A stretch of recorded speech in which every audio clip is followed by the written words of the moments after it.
Pina-flag ng MTRCV ang Sigabo ni Coco Martin dahil sa marakas na nilalaman. Coco Martin at Joey Montez sumabak sa aksyon sa Sigabo official trailer. Nagsagawa ng compliance seminar ang Movie and Television Review and Classification Board para sa mga producer ng primetime action dramas ni Coco Martin na Sigabo, kasunod ng mga reklamo sa umano'y labis na pagpapakita ng karahasan ng serye.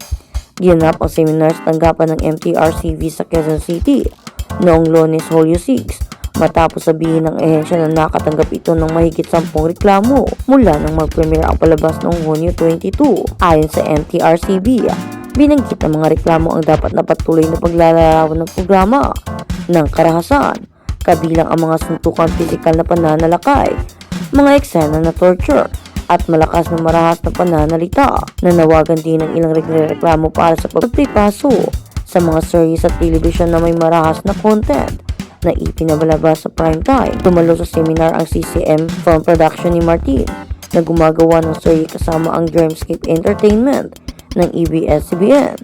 Si Martin ang nagsisilbing manunulat, director at lead star ng palabas, kasama ang on-screen at totoong kasosyo sa buhay si Joey Montez. Sa kanyang mga pambungad na pananalita, sinabi ni MTRCB Chair Lala Soto na ang seminar ay nilayon upang matulungan ang mga producer na mas maunawaan ang mga pamantayan ng board habang sinusuportahan ang lokal na industriya ng telebisyon.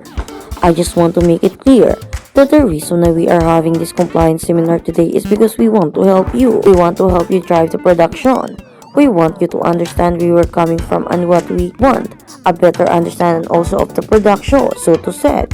Kinilala ni Soto ang mga tema ng palabas na may kaugnayan sa lipunan, ngunit binigyang diin na may mga limitasyon pa rin ang nilalaman. Magiging very socially relevant, I'm sure. You can sense at yung mga magiging storyline, which we understand and we fully support. But there are always limitations, lahat ng bagay may limitasyon. She added, ang compliance seminar ay isinagawa sa ilalim ng MTRCV's responsabling paggabay initiative ni Vice Chair Juan Johnny Revilla at board members Ricardo Jojo Solomon, Eloisa Matias at Robert Bobby Ann Cruz.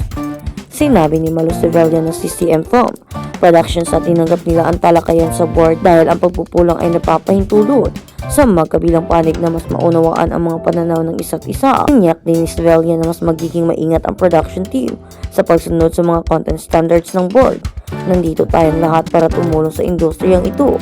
So kung itataas mo ang level ng entertainment at media, nagpa-falter kami. We appreciate the help, Sevilla said.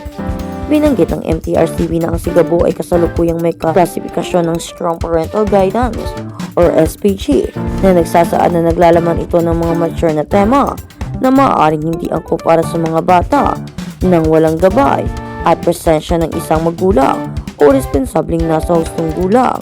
Sinabi ng board na ang rating ng SPG ay batay sa mga kadahilanan, kabilang ang tema ng palabas, karahasan, wika, horror, droga, kasarian, genre, paggamot at time slot. Ang Sigabo ay isang romance action drama na nagmamarka ng bagong collaboration sa telebisyon ni Martin at Montez. Sa action romance series ginampanan ni Martin Sigabo, isang debutong anak at ex-convict na nagsasagawa ng isang lead na misyon bilang kapalit ng kanyang kalayaan, at kalaunan ay nag-cross ang landas niya kay Sam, isang abogado na nagtatrabaho rin bilang isang ahente ng imbestigasyon, at doon sila nagkaroon ng samahan na maaaring mahulog sa isang relasyon.